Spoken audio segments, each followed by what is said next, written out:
নমস্কার বন্ধুরা, প্রত্যেক দিনের মতো আজকেও আপনাদের সামনে একটি নতুন ভিডিও নিয়ে আসলাম। আজকের ভিডিওতে আমি বলবো এই ইনস্টারঅ্যাপ সিরাপ নিয়ে। এটি 200 ml। এই সিরাপটি কিভাবে ব্যবহার করবেন, এর কি ডোজ আছে, এটি কোন কোম্পানি তৈরি করে, এই মেডিসিনটির কত দাম করেছে, এই মেডিসিনটির কোনো বিকল্প মেডিসিন আছে কি না, সব শেষে জেনে নেব এই মেডিসিনটির কিছু পার্শ্ব প্রতিক্রিয়া। তার আগে বলি, এই চ্যানেলে প্রত্যেক দিন মেডিসিন সম্বন্ধীয় তথ্য পাওয়ার জন্য চ্যানেলটি সাবস্ক্রাইব করে রাখবেন। আমার নাম দেবব্রত বসাক, আমার চ্যানেলের নাম দেবা মেডিসিন। তো চলুন ফ্রেন্ড, আজকে কিছু নতুন শিখে নিই। তো ফ্রেন্ড, যে মেডিসিনটা বলছিলাম সেটি হচ্ছে ইনস্টারঅ্যাপ সিরাপ। এটি 200 ml। এটি সান ফার্মাসিউটিক্যাল লিমিটেড কোম্পানি তৈরি করে থাকে। এই মেডিসিনটির দাম করেছে 215 টাকা। মার্কেটে এরকম বিভিন্ন নামে বিভিন্ন কোম্পানির পাওয়া যায়। আপনাদের অঞ্চলে যেটি সস্তা মনে হবে এবং যার মধ্যে sodium alginate, sodium bicarbonate, calcium carbonate দেওয়া থাকবে, সেটি ব্যবহার করে দেখতে পারেন। এর মধ্যে সোডিয়াম অ্যালজিনেট দেওয়া আছে 250 মিলিগ্রাম এবং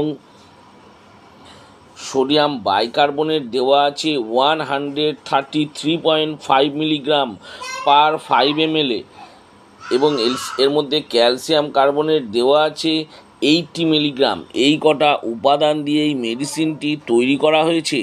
এটি সুগার ফ্রি সিরাপ। এটি অ্যাডাল্ট বা প্রাপ্ত বয়স্কদের ক্ষেত্রে ব্যবহার করা হয়। এটি গ্যাস্ট্রোইন্টেস্টাইনাল রিল্যাক্স ডিজিজ মেডিসিন। এটি বুক জ্বালা, অ্যাসিডিটি, বদহজম এবং গ্যাস্ট্রোইক ইনটেস্টাইনাল যন্ত্রণার চিকিৎসার জন্য ব্যবহার করা হয়। এটি একটি সুগার ফ্রি মেডিসিন। এর মধ্যে অনেকগুলো উপাদান দেওয়া আছে এই মেডিসিনটি তৈরি করা হয়েছে। যেমন আমি বলে দিলাম, calcium carbonate, sodium alginate, sodium bicarbonate এবং বাইকার্বনেটের সংমিশ্রণে এর মধ্যে যে ক্যালসিয়াম কার্বনেট আছে সেটি হলো একটি অ্যান্টাসিড, যা পাকস্থলীতে যে ক্যালসিয়াম কার্বনেট আছে এটি হলো একটি অ্যান্টাসিড, যা পাকস্থলীতে অ্যাসিডের পরিমাণ কমিয়ে কাজ করে। আর সোডিয়াম অ্যালজিনেট পাকস্থলীর অ্যাসিডের সাথে বিক্রিয়া করে একটি সান্দ্র জেল গঠন করে। এই জেল পেটের উৎপাদনের উপরিভাগে ভাসতে অবরোধ হিসাবে কাজ করে। সোডিয়াম বাইকার্বনেট একটি অ্যান্টাসিড এবং এতে একটি ক্ষারীয় পিএইচ রয়েছে, যা পাকস্থলী অম্লীয় পিএইচকে নিরপেক্ষ করতে সাহায্য করে। এইভাবে সব উপাদানগুলো একসাথে কাজ করে। এর মধ্যে যদি কোনো পেশেন্টের দেখা যাচ্ছে হজমের সমস্যা হচ্ছে, বুকে জ্বালা হচ্ছে, গ্যাস অম্বল হচ্ছে, সেই সব পেশেন্টদের ক্ষেত্রে এই সিরাপটি ব্যবহার করে এবং এটি কুইক রিলিফ দেয় 3 থেকে 4 মিনিটের মধ্যে। এই রিলিফ ইনস্ট্যান্ট, এই জন্য এই মেডিসিনটির নাম ইনস্টারঅ্যাপ।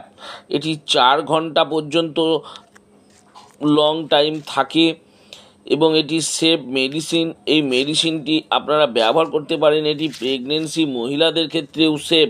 প্রেগনেন্সি মহিলাদের ক্ষেত্রেও এটি কোনো অসুবিধা নেই, এটি আপনারা ব্যবহার করতে পারেন। এছাড়া যদি কোনো পেশেন্টের গলা বুক জ্বলছে এবং গলা বুক জ্বলার ফলে হজম এবং অ্যাসিডিটির সমস্যা হচ্ছে, বদহজমের সমস্যা, সেই সব পেশেন্টদের ক্ষেত্রে এটি ব্যবহার করা হয় এবং এটি খুব ভালো কাজ করে।